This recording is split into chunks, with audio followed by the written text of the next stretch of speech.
Hello? Yes, this is the Falcon speaking. Oh, Louise. I'm glad you called. Oh, you'll have to count me out tonight, Angel. Some boy I know thinks committing murder is a sure way to make a fortune. And unless I can convince him otherwise, he's going to make a stab at it.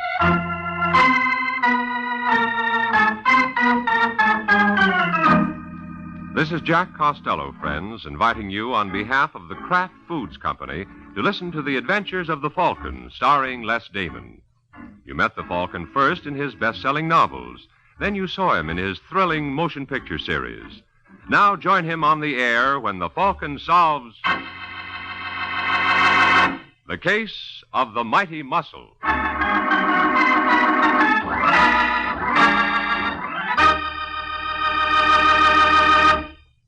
Friends, before we join the Falcon for his latest adventure, I want to tell you about the handiest little menu helpers a homemaker can have in her kitchen. They're the 9 famous Kraft cheese spreads. Every one so handy for quick, easy snacks and sandwiches, appetizers, and salad toppings. They're creamy, mild-tasting Kraft cheese spreads, and sharp-tasting varieties, too. All delicious, all of the finest quality, because they're made by Kraft.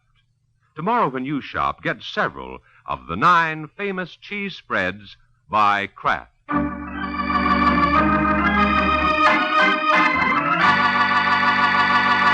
And now, the case of the mighty muscle.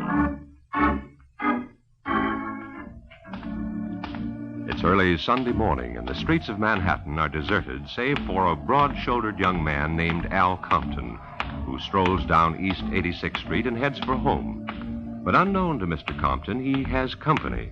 20 feet behind him is a tall, lean gent who matches him step for step. And only after Compton has gone 2 blocks is he aware of his shadow. All right, friend, what's the idea? Speaking to me? Yes, why are you tailing me?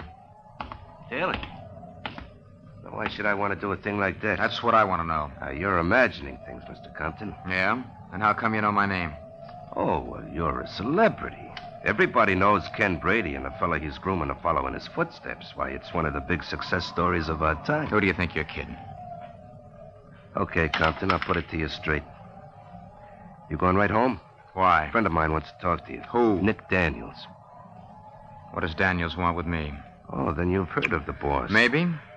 Then you know that Daniels ain't no two-bit up. I know his territory is Indianapolis. What's he doing in New York? That's what he wants to talk to you about. I got a car around the corner. I'm sorry. I never take rides with strangers.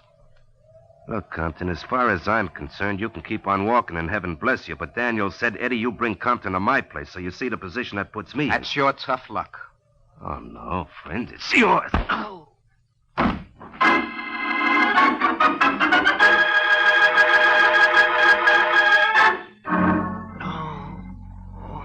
You must really enjoy your work, Eddie. What'd you hit him with? Hey, Nick. I heard it. Think it could be the cops? No, Brady wouldn't have missed him this fast. You want me? No. I'll take care of it. You look after our friend here. Just a second. I'm coming. Hello, Nick. What are you doing here, Claire? I thought I left you in Indianapolis. Well, you're such an irresistible creature, I had to follow you. I want to talk to you. You'll have to pick another time. I'm all jammed up. With what? Oh. Well. What goes on under our little roof? That's none of your business. Now, will you leave? Isn't that handsome hunk of man on the bed Al Compton? Didn't I tell you to beat it? All right, darling, if you don't want me to stay. Hold it, Claire. I changed my mind. I thought that was a woman's prerogative. You wouldn't be thinking of going up to see his boss, Ken Brady, would you? Would you mind? Very much. You don't want to jump to conclusions, Claire. Mr. Compton just dropped in to chat. He had a couple too many, and he passed out. That hard stuff is awful, isn't it? Especially when you get it from the end of a blackjack. Now, listen, Claire. Sure. What's it worth to you? What's what worth to me? Keeping my mouth shut. $1,000. Oh, now, Nick. Now, make up your mind, baby. If you don't want it, that's all right with me, too. Now, don't be cheap, darling. After all, in your bracket, how much can you keep? I anyway? said I'll give you $1,000. Take it or leave it. I'll take it. Though I'd like to try for 2. Look, Nick, you're going to talk all night with that dame. We got work to do. Just a second, Eddie. Listen, Claire, I want you to take a little walk for a while. Come back in a couple of hours. 4:30 be all right? 5 will be even better. And you'll have that money ready. I said I would. Okay, Eddie, get him up. Come on, Compton. Wake up. Let me alone. Come on, you can go back to sleep after the boss talks to you. Huh? Hello, Compton. Oh, you're Nick Daniels, aren't you? That's right. I'm awfully sorry about this fella, but I had to talk to you. No good. Down. Now, I've got a proposition for you, Compton. I'm not interested. Why don't you hear me out? I've been doing a little checking up on you. They told me you're Brady's fair-haired boy. Treat you like his own son. So? So I'm going to show you how to commercialize on it. Now, I'd like to open up a couple of gambling clubs around town. You're crazy. You think Brady would stand for it while he's in the business? That's just it. He's not going to be in business much longer. What do you mean? We're going to knock off his club regularly. What? Yes. And when his customers see the rough stuff that goes on, I don't think they'll be flocking there anymore. You're out of your mind, Daniels. You don't think it'll work? No, we got spotters all over the place. It's armed like a fortress. How are you going to get your boys past the guards? That's where you come in. You think I'd sell out Brady after all he's done? I think you'd sell out your own mother if the price were right. Look, you can take your money. Who's talking about money? There are other things in life besides that. You're not making sense. Ever hear of a man named Sam Richards? No. Funny. I found a guy in Mobile who's willing to identify you as the lad who killed Richards in a fight over some girl. That's a lie. Seems this friend of mine was living across the street and saw the whole thing from his window. You're bluffing. You think so? Well, take a look at these pictures. Where did you get them? Oh, I forgot to mention that this friend of mine is a camera enthusiast, and he thought a picture of you bending over the body might come in handy. Well, you're not frightening me, Daniels. Brady knows all about that mess. Yeah, but the cops don't. What do you say, Compton? Do you cooperate? When will I get the pictures? Don't give them a thought. I'll deliver right after you do.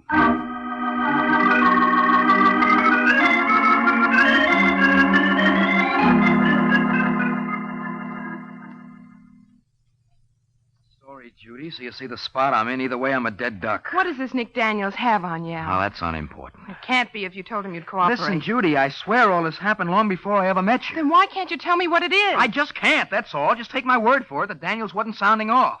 If I double-cross him, it can mean my life. Well, what are you going to do? Well, what can I do? When I came to New York, I was a bum. Brady took a liking to me. He gave me a job. You mean you're going to tell him about Nick Daniels? Yes. Oh, no, you can't do that, Al. You got a better idea? Yes. Why don't we leave town? How far do you think we'd get? Daniels probably has a boy now watching the hotel. Then why don't you do what Daniels wants? Brady'd never suspect Will you forget it? If you really loved me, I do. Then don't say anything to Brady. Just get out of my way, Judy. No. I won't let you go, Al. You can't stop me. I can try. Al. Al!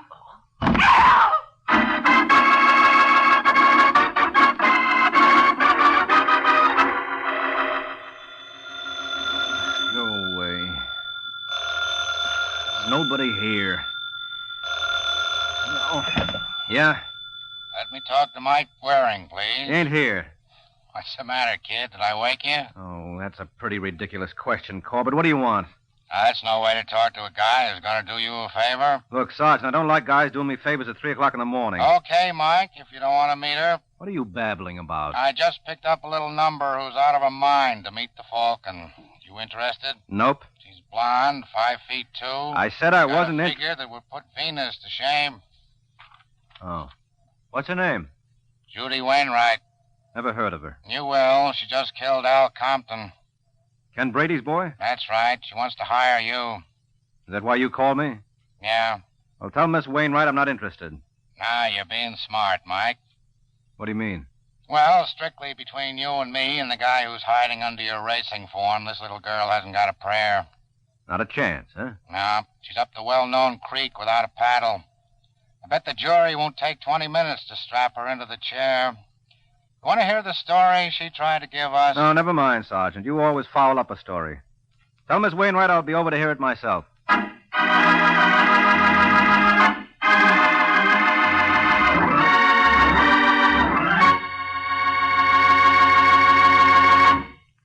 This is Jack Costello again, friends. While Mike is on his way to listen to Judy Wainwright's story, I have a little success story I'd like to tell you. It's about a hostess I know who helped make her latest party a special success by serving extra delicious appetizers. Here's how she made them. She took small strips of dried beef, spread them with Kraft's tempting relish cheese spread, and then just rolled them up jelly roll fashion. Good eating? I should say so. Mighty good eating. And of course, it's no wonder, because Kraft relish cheese spread has a flavor that's delightfully mild and yet tantalizing. And it's smooth, creamy smooth, for easy spreading, too. And like all 9 Kraft cheese spreads, Kraft relish is a wholesome dairy food made from only the finest, purest ingredients. Kraft spreads are perfect for appetizers and for between-meal snacks and sandwiches, too. Try Kraft pimento, Roca, Kraft pineapple. In fact, try all 9 grand varieties. Look for them in gay, colorful, tulip-designed drinking glasses you can use again and again. And remember, Kraft cheese spreads are America's favorites because they're so delicious. Tomorrow, get several of the 9 delicious Kraft cheese spreads.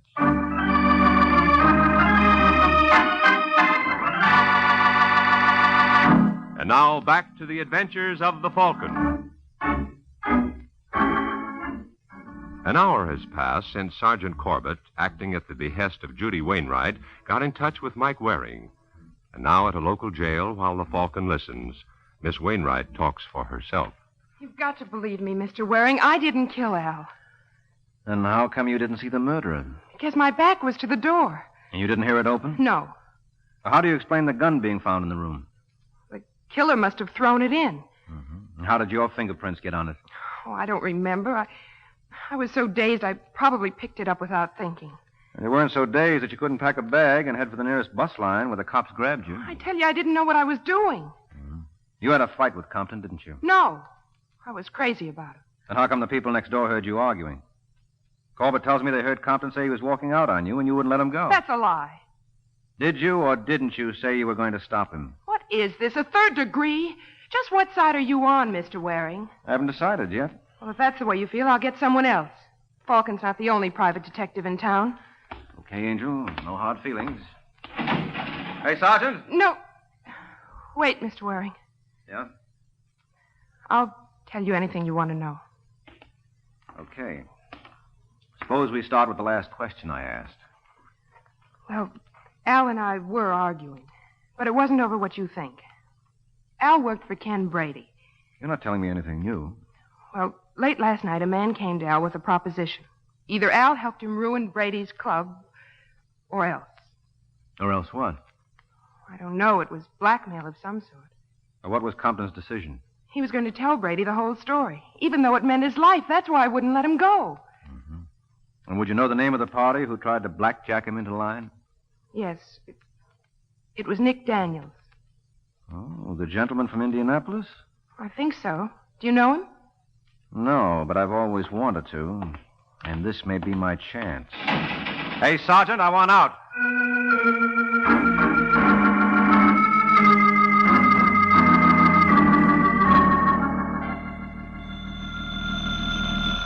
Want me to get that, Nick? Don't trouble yourself, Claire. No trouble at all. Hello? Yes, just a minute. It's your Indianapolis call, Nick. The operator says she's ready with Wilson. Just tell him I won't need those strong-arm men I asked him for. Anything else? No, just say I'll be back in a couple of days. All right. Go right on, Claire. I'll take care of it. Hello, Wilson. Nick asked me to relay some dope to you. Yeah, about those men. Look, you want to see? Hello, Nick. Do I know you? Oh, not like you're going to. My name is Mike Waring. Oh, the Falcon. Mm-hmm. What do you want with me? Well, I'm working for a girl named Judy Wainwright. I don't believe I know her. She was engaged to Al Compton. Oh. Too bad it was broken. Then you know he was murdered, huh? Sure, I heard it on the radio. Sad, wasn't it? Yes, very. But doesn't it strike you strange that he should be knocked off right after you worked on him to double-cross Brady? Who told you that? Little birdie. What's this little birdie's name? What difference does that make? He's got a long tongue. Maybe somebody ought to pull it out. Eddie. Yeah. First game. Right. Get your hands off me. Shut up. Nick, what are you doing? I said, get your hands off I me. heard you the first time. Why, you... Tough guy, huh? Come on, break it up. Let go. I said break it up. Quit playing around, Eddie. Use the sack. No, you don't. I can't. He's got my arm. Well, in that case, I guess I'll have to take a hand. You all right, Eddie? My arm feels like he tore it out of its socket. It's dirty. Make him stop, Nick. I'll fix him. Cut it out, Eddie. Waring. Waring. He's out cold. Give me that vase. You're not going to hit him with it. Will you shut up? Lift his head up, Eddie. Right. That's fine. No, don't. It's only water, Waring. It can't hurt you. Want a drink? No. Suit yourself. Who told you about my deal with Al Compton? That's none of your... Oh, for heaven's sake, Nick, stop it. I told you to keep out of this, Claire. Well, Mr. Waring? You don't think I'd tell you? Sure I do. Well, you're going to be disappointed. Okay, Eddie. Take off his shoes. Hey, what's the idea? I'm going to show you how we make it hot for guys like you back in Indianapolis. Nick, you wouldn't. No? We'll watch and see. You got a match, Eddie? Sure. No. Nick!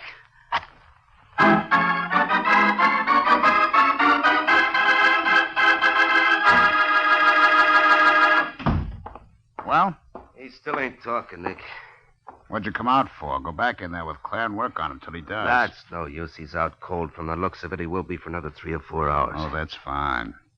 Now, how am I going to find out who told him I got to Compton? Maybe he just guessed it. No. You don't guess things like that, Eddie. Somebody's been talking out of turn. Maybe it was Claire. Maybe. Then again, maybe it was you. Well, what kind of a crack is that? Claire stood to make a grand if things had broken right, so take it any way you like. All right, Nick, as long as you mentioned it. Where do I stand in this deal? I told you that before. Before things were different, I was supposed to get 5% of everything you made in New York. So? So right now, the best you can hope for is to keep your health. If Brady ever hears of this stunt, you won't live long enough to regret it. Where does that leave me? The same place it leaves me. Well, not quite. You got dough. I haven't. That's tough. But only on you. What's the idea of the gun, Eddie? I want 10 grand for my trouble. What? You heard me. I haven't got it here. Don't hand me that. I'll let you look at my wallet. I'm fresh out. It cost me plenty to start operating. You've got plenty more in your safe. Sure, but that's down in the office. All right, let's go to the office. Okay, Eddie. When a fella's got something coming to him, I'd be the last one to stop him from getting it. Let me get my coat.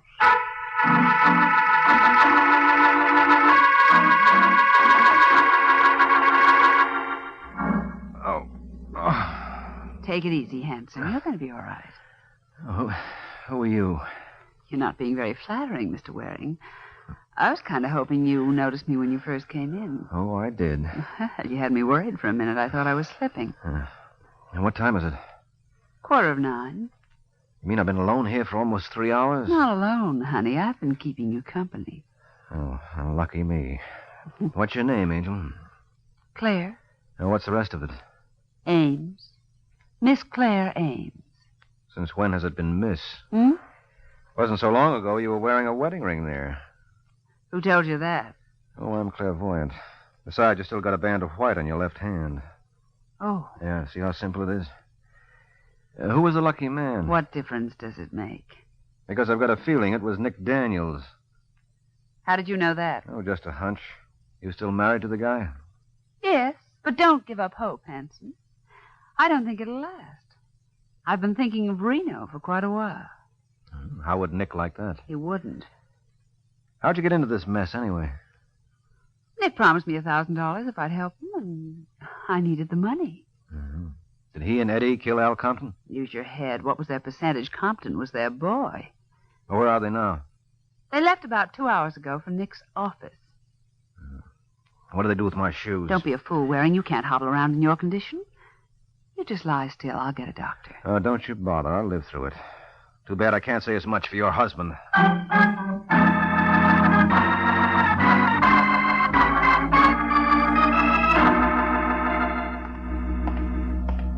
Nick's office, Claire? Last one down the hall.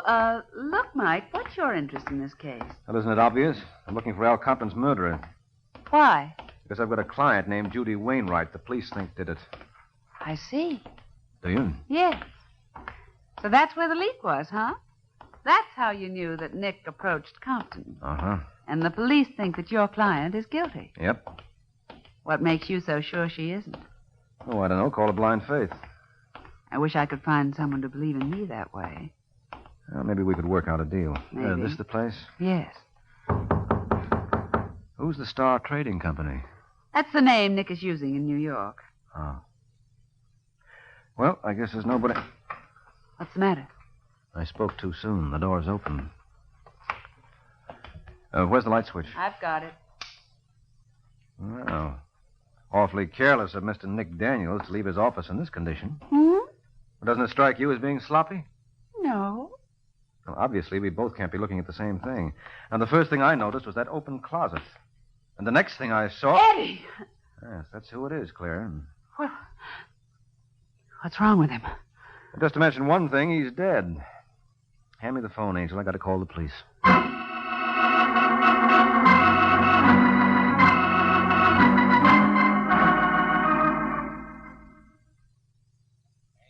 Precinct, Sergeant Corbett speaking. Hello, Corbett. This is Mike Waring.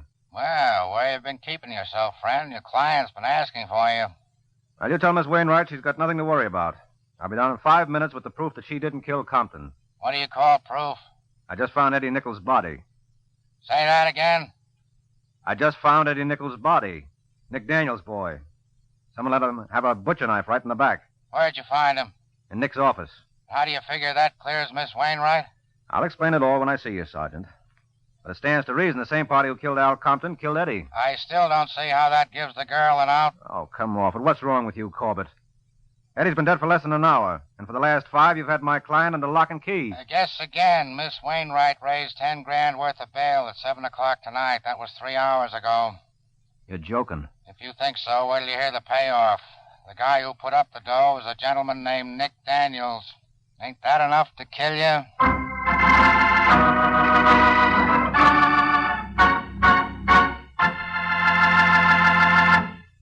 This is Jack Costello again, friends, and I'd like to say a few words about those 9 delicious Kraft cheese spreads.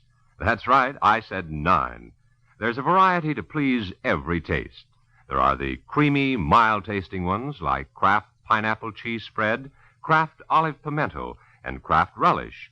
And there are sharp-tasting kinds, too, such as Kraft Limburger, Smokell, and Kraft Cheese and Bacon Spread. All of them are delicious, and good for you, too, because they're wholesome dairy foods made from only the finest, purest ingredients. For easy sandwiches and snacks, keep your refrigerator stocked with several of the 9 famous Kraft cheese spreads.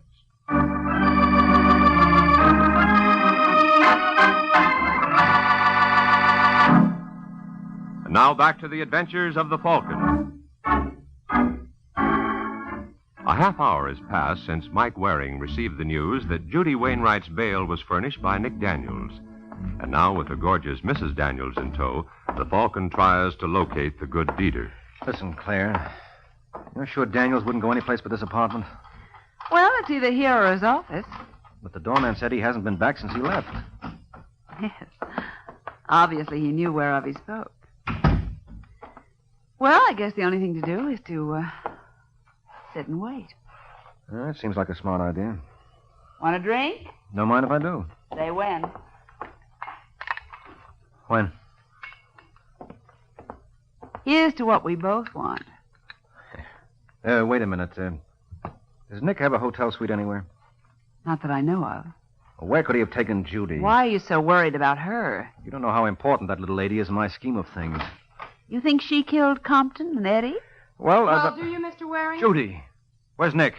Right behind her. Huh? So try anything funny and you know what'll happen. Why don't you let him bail you out, Judy? I thought you sent him. You'll forgive me for using your name, friend. How did you find out about her? I'm a gambler, Waring. I play hunches. This one paid off right on the nose. Oh. Speaking of hunches, Nick, I've got a honey of my own. Yeah? Yeah. I've got a feeling that one of the things you're not expecting is this. Get down, Judy. That's not nice, Nick. Ah, drop that gun. Come on, drop it. Cut it out. You're breaking my arm. And I'm going to start on your neck. What is... Mike, stop it. Let go of me, Claire. You'll kill him. That's the general idea. Come on, Nick, get up. Let him be, Mike. He didn't kill Al Compton. No. No. How would he know Compton was going to double-cross him and tell Brady? I tell you, Nick had no motive. Who said he did? What? I never claimed he had a motive, Claire. I just don't like this guy on general principles. I don't get you. No. I'll see if this is any better. You killed Al Compton. You're crazy. And what's more, you killed Eddie Nichols when he stumbled on the truth. You let go of me. Now, don't struggle, Angel. Because now that I've finished with Mr. Daniels, I'd just as soon start on this missus.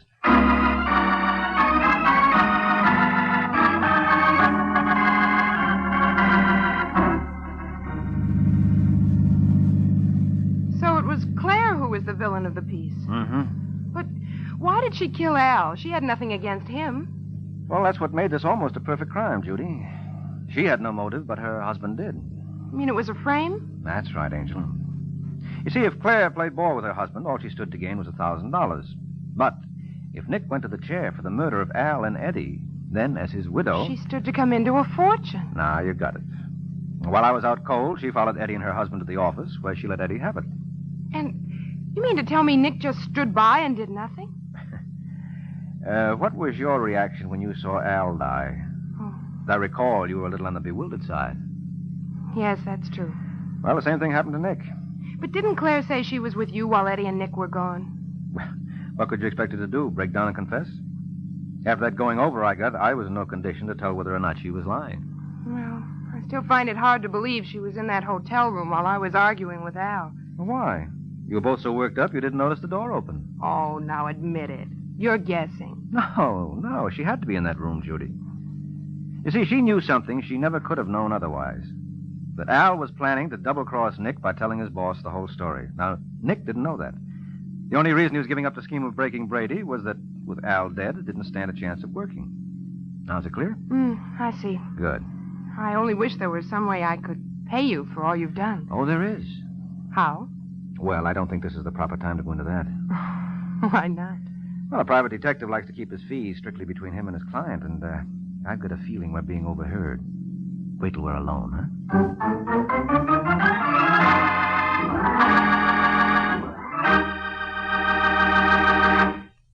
This is Boy Scout Week, the 41st anniversary of the beginning of the Boy Scout movement in America.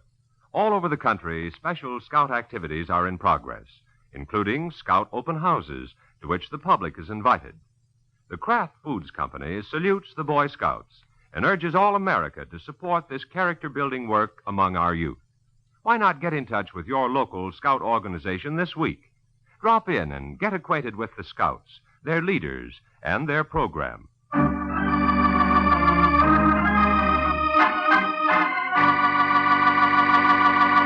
The Case of the Superfluous Murder.